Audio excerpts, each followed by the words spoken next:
Before diving into this incredible story, remember to subscribe to the channel and turn on notifications. Here, every story has something to say, and you won't want to miss a single one. That evening, in a chic downtown restaurant, a simply dressed black woman entered discreetly. She just wanted to have a quiet dinner after a long day at work. But the disdainful stares of the staff followed her as soon as she crossed the threshold. The manager, a haughty woman named Madison Clark, approached her with a fake smile. "I'm sorry, madam, but all the tables are reserved." However, several tables remained visibly empty. The woman, Angela Brooks, remained calm. "Yet I see several empty seats." But the manager replied curtly. "This restaurant is a private place, and we have a certain clientele. You understand." Humiliated in front of all the customers, Angela was unceremoniously expelled, to the discreet laughter of a few witnesses. The next morning, as Madison was opening the restaurant, a black limousine with tinted windows slowly pulled up in front of the entrance. A uniformed chauffeur got out and opened the back door. All the employees held their breath when an elegant man in a suit got out of the vehicle, accompanied by Angela. Madison paled. She didn't know it yet, but the man was the owner of the restaurant. The sun had barely risen over the city. The restaurant, Le Montclair, was preparing for its morning service. Madison, the manager, was giving her orders in her usual curt tone. "And that everything is impeccable, understood? I'm expecting important clients today." She had no idea that this morning would mark the end of her career. A few minutes later, the discreet hum of a luxury engine caught everyone's attention. A black limousine pulled up right in front of the restaurant's glass door. The employees froze, intrigued. The driver got out and opened the rear door. From there emerged an imposing man in his 50s, dressed in a tailored gray suit. His dark glasses and bearing commanded respect. On his arm stood Angela Brooks, the same woman Madison had humiliated the day before. The whispers spread like wildfire. "Wait, that's her, right? The one from last night?" "Yes, it's definitely her." Madison stepped forward, confused but still arrogant. "Good morning, sir, welcome to the Montclair. Do you have a reservation?"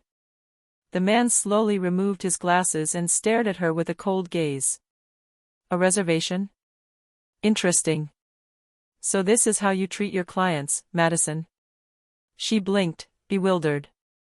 You know my name?" The man let out a slight, indifferent smile. "I should. After all, I'm the one who signed your contract. I am Alexander Reed, the owner of this restaurant." Madison's face turned livid. The employees exchanged shocked glances. Alexander then turned gently towards Angela. "Miss Brooks, I would like to properly introduce you to this restaurant, the one you were unjustly prevented from visiting last night." Angela nodded, a mixture of calm and dignity in her eyes. "I didn't want any trouble. I just wanted to have dinner." Alexander turned to Madison, his tone as sharp as a blade. "Last night, you humiliated a woman for no reason. In my establishment you have forgotten the values I advocate here, respect and equality." Madison tried to justify herself. "Mr. Reed, I didn't know who she was." "Exactly," he cut in. "You didn't need to know. You should have simply treated her like a human being." A heavy silence fell. All the employees had lowered their eyes. Alexander took a file that his driver handed him and placed it on the counter. "Madison Clark, you are officially dismissed. Take your belongings and leave the premises immediately." Under the silent gaze of the staff, Madison collapsed in tears. She had never imagined that the woman she had despised would be accompanied by the owner himself. Meanwhile, Alexander pulled up a chair for Angela and said to her, "This time, madam, I personally invite you to have breakfast here." Angela smiled shyly and replied, "Thank you, but I believe your gesture is already worth much more than a meal." And as she sat down, all the employees greeted her respectfully. That day, the restaurant, Le Montclair, changed forever. The restaurant was silent. The employees, still shaken, went about their business quietly, avoiding any unnecessary noise. Angela, seated at a table near the large bay window, watched the city awaken. Opposite her, Alexander Reed remained pensive, a cup of coffee in his hand. He looked at her with an emotion he struggled to conceal. "You don't remember me, do you, Miss Brooks?" Angela looked up, surprised. "You? No, I don't think so. You seem familiar, though." Alexander gave a wistful smile. "That's normal. More than 20 years ago, I was a long way from all that. No suit, no fortune. Just a homeless young man whom everyone ignored." Angela frowned, intrigued. "A homeless person?" He nodded slowly. "Yes. One winter evening, hungry and sick, I was sitting in front of a small church. A young woman offered me some hot soup and spoke to me kindly. She told me, 'Never let the hatred of others extinguish the light that you carry within you.'" Angela felt her heart beat faster. Those words, she knew them.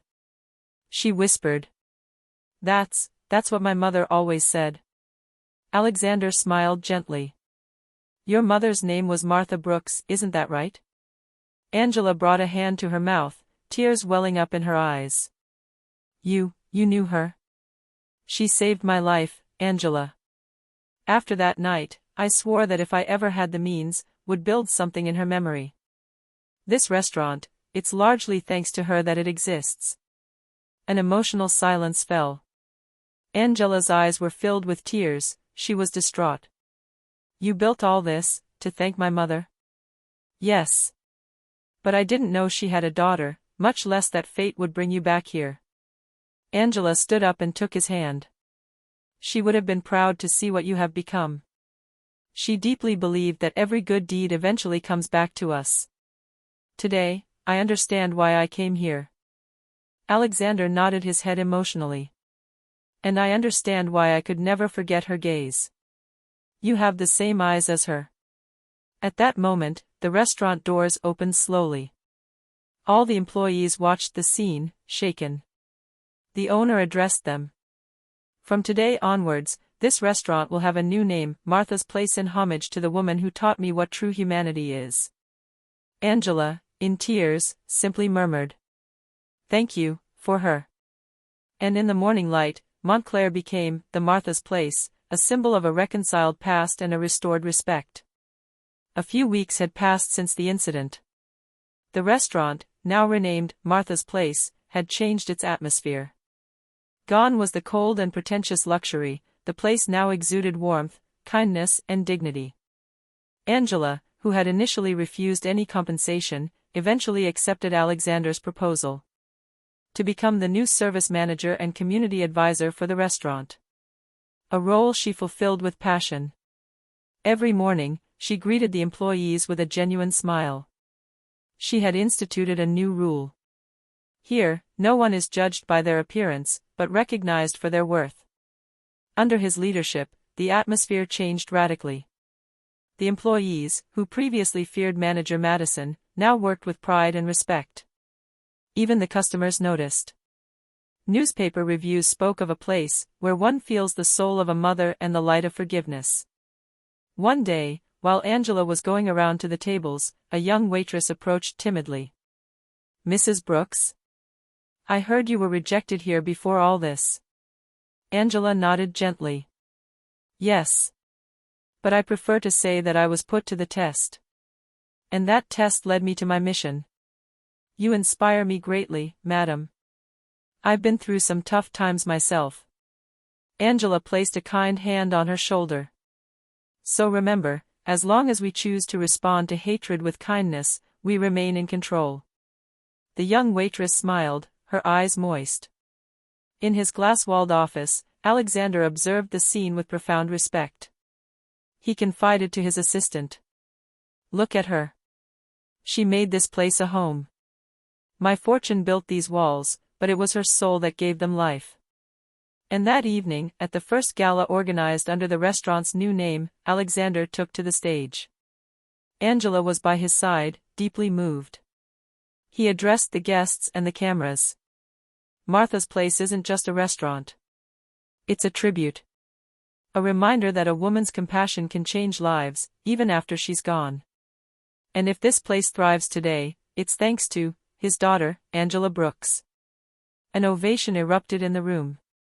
Camera flashes popped, but Angela, humble, simply smiled. She looked up at the portrait of her mother hanging on the wall, illuminated by a soft light. She whispered in a low voice, "Mom, your kindness lives on here." And in this room filled with laughter, music, and gratitude, Angela understood that the humiliations of the past had been the beginning of a greater destiny, that of passing on the light. A year had passed since the restaurant's transformation. Martha's Place had become a symbol of hope throughout the city. Newspapers, associations, and even schools would come to organize solidarity dinners there. Angela Brooks had managed to make this place a house of respect and forgiveness. But that morning, an unexpected figure crossed the threshold. The employees exchanged surprised glances. It was Madison Clark, the former manager. Her look had changed, no more chic suits, no more flashy makeup. Just a tired woman, her gaze downcast, holding an envelope in her trembling hands. Angela recognized her immediately. A heavy silence fell over the room. Everyone was waiting for his reaction. Madison stepped forward slowly, her voice breaking. "Mrs. Brooks. I'm not here to bother you. I just need a job." "Any job?" Angela remained motionless for a few seconds. She relived, like an echo, the scene from a year earlier, Madison's arrogant voice, the humiliating looks, the silent anger she had to swallow. But today, his heart had changed. She took a deep breath and calmly replied, "Sit down, Madison. You seem to need to talk." Madison obeyed, her eyes filled with shame. "After I was fired, nobody wanted me anymore. I lost everything. And the worst part is, I understand now what I did. I judged people on their appearance, on their skin, on nothing. You were right." Angela listened in silence. Then she said softly, "Forgiveness can't be bought, Madison. It's earned. But every human being deserves a second chance." The employees, stunned, looked at each other. Angela got up and called the head chef. "David, do you still need help with the morning shift?" "Always, Mrs. Brooks." Angela turned to Madison. "Very well. If you are ready to start again humbly, Martha's Place welcomes you. But here, everyone is treated with respect. Including you." Madison burst into tears and whispered, "Thank you. I don't deserve that much." Angela simply replied, "Maybe not yesterday. But today, you took the first step." Months passed, and Madison worked hard, quietly and gratefully. One evening, after work, she approached Angela to hand her a small notebook. "I write down every day what I learn here. This place has taught me how to be human again." Angela smiled. "Then my mission is accomplished." Through the large window of the restaurant, the city lights twinkled. The portrait of Martha Brooks still watched over the counter, a symbol of forgiveness and redemption. And while the employees were tidying up the tables, laughing, Angela closed her eyes for a moment. She felt the peace she had been seeking for years. True power is not about revenge, she thought, but to transform hatred into light. Thus ended the story of a humiliated woman who became the soul of a place where compassion had replaced resentment. And every morning, on the door of Martha's Place, one could read an engraved plaque. "Here, everyone deserves a second chance."